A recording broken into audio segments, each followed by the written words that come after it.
friends, your subject is Principle of Business Management and today's topic is Environmental Analysis. आज जो हम discussion करेंगे what about environmental analysis कि environmental analysis आपका क्या होता है। ठीक है, बेसिकली जो आपका एनवायरमेंटल एनालिसिस होता है, हम इसके अंदर क्या करते हैं कि जो भी हमारा बिजनेस होता है, हम उसके जो भी सराउंडिंग एनवायरनमेंट होता है, जो भी हमारा बिजनेस होता है उसके सराउंडिंग जो भी हमारा एनवायरनमेंट होता है उसे हम जब हम उसकी स्टडी करते हैं तो या उसे एनालाइज करते हैं या उसके बारे में इंफॉर्मेशन गैदर करते हैं या उसे मॉनिटर हम करके चलते हैं, तो वो पूरा प्रोसेस होता है आपका एनवायरमेंटल एनालिसिस। जब हम एनवायरमेंटल एनालिसिस की बात करते हैं तो हमने बात की कि हमारे सराउंडिंग जो एनवायरनमेंट होता है, तो यहाँ पर जो आपका एनवायरनमेंट बेसिकली एक तो किसी भी ऑर्गेनाइजेशन का एक इंटरनल एनवायरनमेंट होता है और दूसरा आपका क्या होता है किसी भी ऑर्गेनाइजेशन का एक्सटर्नल एनवायरनमेंट। तो हम क्या करते हैं कि जो भी हमारी ऑर्गेनाइजेशन है या जो भी हमारा बिजनेस है वो सक्सेसफुली चले, कंटिन्यूली चले, उसमें कोई दिक्कत ना आए या इन फ्यूचर कोई हमारे लिए डिसएडवांटेज ना हो, तो उन्हीं सबको ओवरकम करने के लिए और उन्हीं सबको आइडेंटिफाई करने के लिए हम एनवायरमेंटल एनालिसिस करके चलते हैं, जो कि आपका 2 लेवल्स पर होता है। इंटरनल ऑफ द ऑर्गेनाइजेशन होता है और सेकंड वन आपका होता है एक्सटर्नल ऑफ द ऑर्गेनाइजेशन। जब हम इंटरनल ऑर्गेनाइजेशन की बात करते हैं या इंटरनल एनवायरनमेंट की बात करते हैं, तो इंटरनल एनवायरनमेंट के अंदर क्या होता है आपका स्ट्रेंथ और वीकनेस को हम एनालाइज करते हैं और एक्सटर्नल एनवायरनमेंट के अंदर किसे एनालाइज करते हैं कि what are the opportunities and what are the threats for our business. ठीक है, तो that is called your environmental analysis. अब इसके बाद जो हम डिस्कस करेंगे वो आपके ये है कि भाई what are the steps involve in environmental analysis. Steps involve in environmental analysis. ठीक है, इसके बाद हम क्या डिस्कस करेंगे कि भाई आपके व्हाट आर द स्टेप्स, कौन कौन से आपके स्टेप्स होते हैं इन एनवायरमेंटल एनालिसिस प्रोसेस।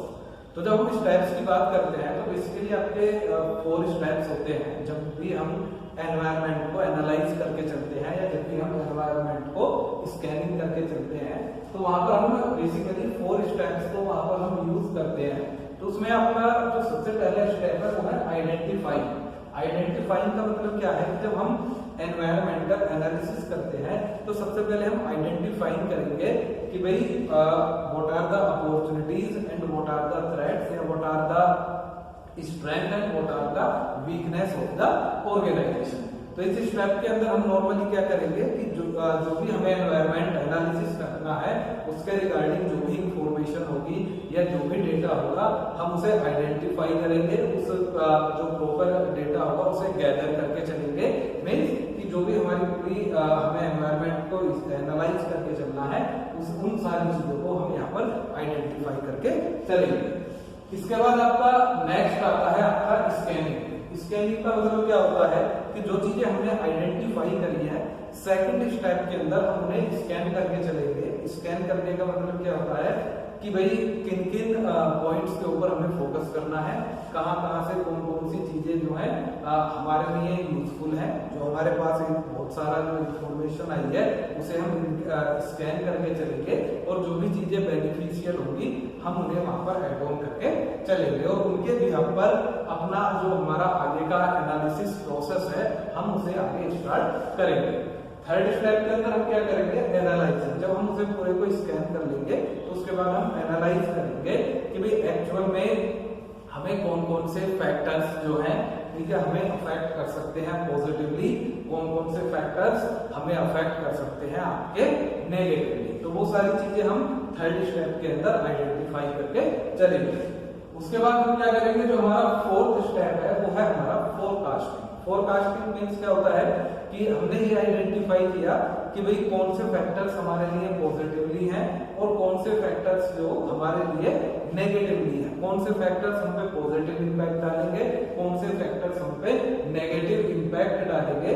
तो उसके बाद हम एक फोरकास्टिंग करते हैं। फोरकास्टिंग के अंदर हम क्या करते हैं कि जिस तरीके का इंपैक्ट होगा फैक्टर का हम उसकी उसी तरीके से जो है उसकी इन फ्यूचर जो है हम प्लानिंग करके वहां पर चलते हैं कि भाई हमें ये अपॉर्चुनिटी मिली तो हमें इसे किस तरीके से ग्रैब करना है, ये थ्रेट्स हमारे सामने आया तो इसे हमें किस तरीके से रिमूव करना है, या कोई हमारी ऑर्गेनाइजेशन के अंदर वीकनेस है तो हमें इसे कैसे हैंडल करना है, या कोई हमारी ऑर्गेनाइजेशन के अंदर स्ट्रेंथ है तो इसे हमें और ज्यादा किस तरीके से इसे और हमें स्ट्रॉन्ग बनाना है। तो बेसिकली ये प्रोसेस आपका होता है एनवायरमेंटल एनालिसिस का।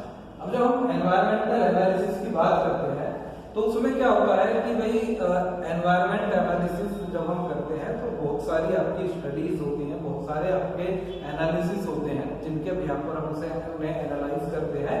यहाँ पर हम ज्यादा नहीं, केवल हम यहाँ पर शॉर्ट एनालिसिस की बात करेंगे। इसके अलावा आपकी एक डॉप स्टडी भी होती है, आपकी बीसीजी मैट्रिक्स भी आपकी होती है, ठीक है। यहाँ पर हम बहुत सारी चीजें डिस्कस नहीं करेंगे, यहाँ पर हम शॉर्ट एनालिसिस डिस्कस करेंगे क्योंकि विदाउट शॉर्ट एनालिसिस आप जो है अपने एनवायरनमेंट को एनालाइज नहीं कर सकते। तो शॉर्ट एनालिसिस आपका होता क्या है, मैंने आपको स्टार्टिंग में ही बताया था कि बेसिकली जो शॉर्ट एनालिसिस होता है SWOT, ये स्टडी होती है to find the opportunities and threats and strength and weakness for an organisation. एक स्टडी होती है जिसके थ्रू हम क्या करते हैं कि कोई भी हमारी ऑर्गेनाइजेशन है हम उसकी स्ट्रेंथ को आइडेंटिफाई करते हैं, उसकी वीकनेस को आइडेंटिफाई करते हैं, उसके अपॉर्चुनिटी को हम आइडेंटिफाई करते हैं और उसके जो भी थ्रेट्स ऑर्गेनाइजेशन के अंदर हैं उन सबको हम आइडेंटिफाई करके चलते हैं।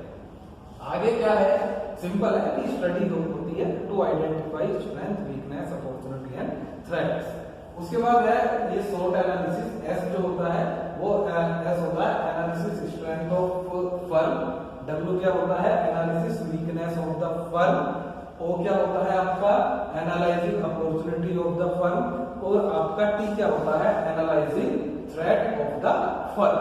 ये चारों चीजें होती है, इसकी फुल फॉर्म होती है SWOT की, strength, weakness, opportunity and threat. आगे इसमें एक आपकी टेबल दी हुई है स्ट्रेंथ, वीकनेस, अपॉर्चुनिटी और थ्रेट्स की।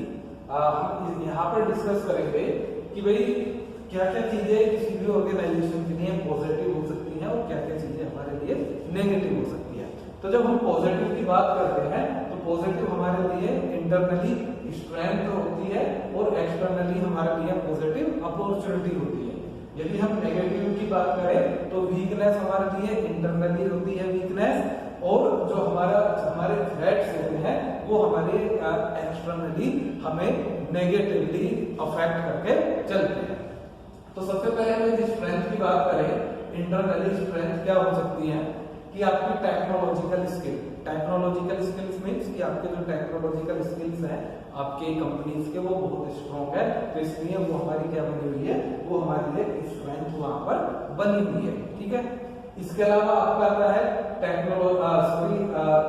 Leading brand. लीडिंग ब्रांड क्या है कि जो हमारा प्रोडक्ट है वो मार्केट के अंदर एक लीडिंग ब्रांड है, ठीक है। और जो ये हमारा प्रोडक्ट है ये जो है ब्रांड हमारा एक अच्छा इसने मार्केट शेयर जो है आपके मार्केट के अंदर इसने कैप्चर किया हुआ है। जैसे आपका सोनी है, क्या है ब्रांड नेम है, एप्पल है, क्या है ब्रांड नेम है आपका, ठीक है। इसके अलावा सैमसंग क्या है, एक आपका हाई वैल्यू ब्रांड है। ये सारे के सारे जिन्हें कस्टमर क्या उनका नाम देखकर ही, उनकी ब्रांड वैल्यू को देखकर ही उन्हें परचेज करता है। तो ये हमारे लिए पॉजिटिव होगा। डिस्ट्रीब्यूशन चैनल्स कि जिन डिस्ट्रीब्यूशन चैनल्स के थ्रू हम अपने प्रोडक्ट को डिलीवर करते हैं वो स्ट्रॉन्गली है, तो वो हमारे लिए क्या हो जाएगी, स्ट्रेंथ हो जाएगी। Customer relationship management, management means कि हमारी जो भी इंटरनल पॉलिसी है वो बिल्कुल अकॉर्डिंग टू एम्प्लॉइज है, ठीक है। आपका जो हमारे एम्प्लॉइज हैं उन पॉलिसी से आपके सेटिस्फाइड है, तो इसलिए हमसे क्या कहेंगे कि ये सारे हमारे लिए पॉजिटिव पॉइंट है जो कि ऑर्गेनाइजेशन के इंटरनली होते हैं या जो कि ऑर्गेनाइजेशन के आपके अंदर होते हैं। उसके बाद आपके आते हैं एक्सटर्नली।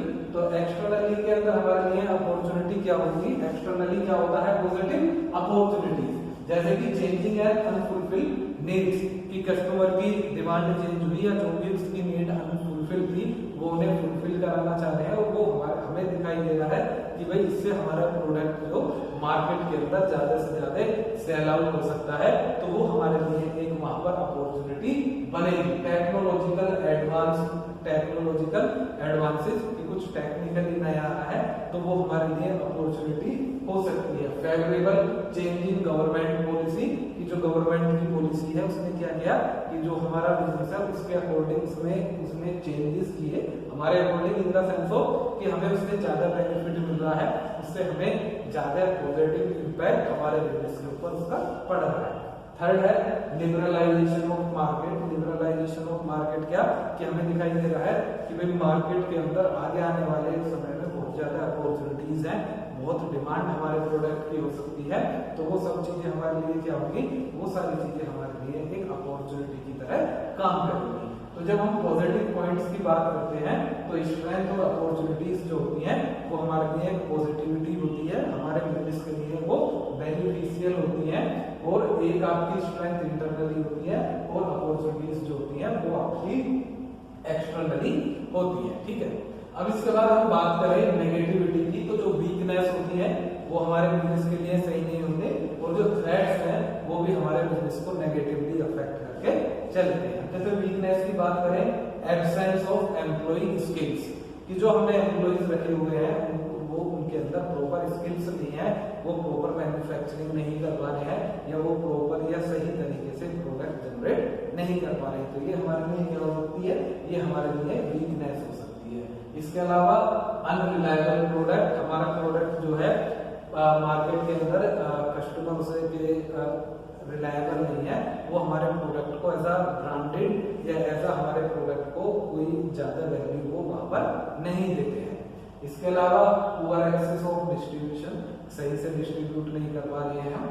इसके अलावा लो कस्टमर रिटेंशन, लो कस्टमर रिटेंशन क्या है कि कस्टमर हमारे प्रोडक्ट को ज्यादा ध्यान में नहीं रख पा रहे हैं। अब आप टीवी पर एडवर्टाइजिंग जो देखते हो उसका मेन मोटिव हमेशा क्या होता है कि वो प्रोडक्ट कस्टमर के रिटेंशन में बना रहे, वो प्रोडक्ट कस्टमर की मेमोरी के अंदर बना रहे। ठीक है, कि आप कुछ भी दिन में आप टीवी पर देखते हो तो जैसे एड आया तो आपको पता रहता हाँ कि भाई मैगी का एड आ रहा है, या इस मोबाइल फोन का ऐड आ रहा है, या आपका ये इस शैम्पू का ऐड आ रहा है, तो उससे क्या होता है आपके माइंड में रिटेंशन बनी हुई होती है, आप उस प्रोडक्ट के बारे में आप अवेयर रहते हो।